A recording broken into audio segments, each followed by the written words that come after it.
ഒരു മോശം ശീലം നിങ്ങൾ നിർത്താൻ ആഗ്രഹിക്കുന്നുണ്ടെങ്കിൽ ഇത് എങ്ങനെ നിർത്തണം എന്നല്ല നിങ്ങൾ ആദ്യം ചോദിക്കേണ്ടത്. എനിക്ക് ഏത് രീതിയിലുള്ള അല്ലെങ്കിൽ ഏത് തരത്തിലുള്ള വ്യക്തിയാവണം, അല്ലെങ്കിൽ എൻ്റെ യഥാർത്ഥത്തിലുള്ള ഐഡന്റിറ്റി എന്താണ്, ഇതാണ് നിങ്ങൾ ആദ്യം ഏതൊരു മോശം ശീലവും സ്റ്റോപ്പ് ചെയ്യാൻ ആഗ്രഹിക്കുന്നുണ്ടെങ്കിൽ നിങ്ങൾ ചോദിക്കേണ്ട ചോദ്യം. കാരണം നമ്മുടെ ഐഡന്റിറ്റിയും നമ്മുടെ ശീലങ്ങളും തമ്മിൽ വളരെ അഭേദ്യമായിട്ടുള്ള ബന്ധമുണ്ട്. നമ്മുടെ ഐഡന്റിറ്റിക്ക് ചേരാത്ത, സ്യൂട്ട് ചെയ്യാത്ത ഒരു ശീലങ്ങളും നമ്മൾ കണ്ടിന്യൂ ചെയ്യാറില്ല. ഒരു തവണ നമ്മൾ ഏത് രീതിയിലുള്ള വ്യക്തിയാണ് അല്ലെങ്കിൽ ഏത് തരത്തിലുള്ള വ്യക്തിയാണെന്നുള്ള ഒരു ഐഡന്റിറ്റി ക്ലിയർ ആക്കി കഴിഞ്ഞാൽ നമുക്ക് ആ ഐഡന്റിറ്റിക്ക് മാച്ച് ആവാത്ത ശീലങ്ങൾ നിർത്താൻ വേണ്ടിയിട്ടും ആ ഐഡന്റിറ്റിയെ മുന്നോട്ട് കൊണ്ടുപോകുന്ന, ആ ഐഡന്റിറ്റിക്ക് സ്ട്രോങ് ആക്കുന്ന ശീലങ്ങൾ കണ്ടിന്യൂ ചെയ്യാൻ വേണ്ടിയിട്ടും നമുക്ക് ഈസി ആയിട്ട് സാധിക്കും.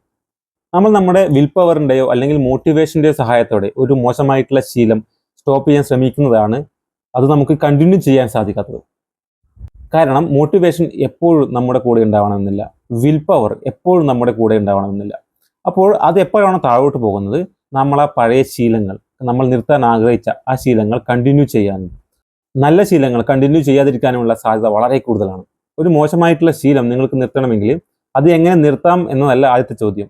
എനിക്ക് ഏത് രീതിയിലുള്ള വ്യക്തിയാവണം എന്നതാണ് നിങ്ങൾ ആദ്യം നിങ്ങളോട് ചോദിക്കേണ്ടത്.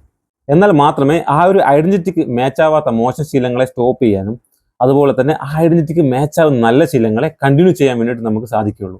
നിങ്ങളുടെ ശീലങ്ങളിൽ മാറ്റം വരുത്താൻ ആഗ്രഹിക്കുന്ന ഒരു വ്യക്തിയാണ് നിങ്ങളെങ്കിൽ നമുക്ക് ഒരുമിച്ച് മുന്നോട്ട് പോകാം. ഈ ചാനൽ നിങ്ങൾക്ക് സബ്സ്ക്രൈബ് ചെയ്യാം. കാരണം നമ്മുടെ ശീലങ്ങളാണ് നമ്മുടെ ജീവിതത്തിൻ്റെ ക്വാളിറ്റി തീരുമാനിക്കുന്നത്. അതുകൊണ്ട് ശീലങ്ങളിൽ മാറ്റം വരുത്തി കഴിഞ്ഞാൽ നമുക്ക് നമ്മുടെ ജീവിതത്തിലും വലിയ രീതിയിലുള്ള മാറ്റങ്ങൾ വരുത്താൻ സാധിക്കും. Thank you.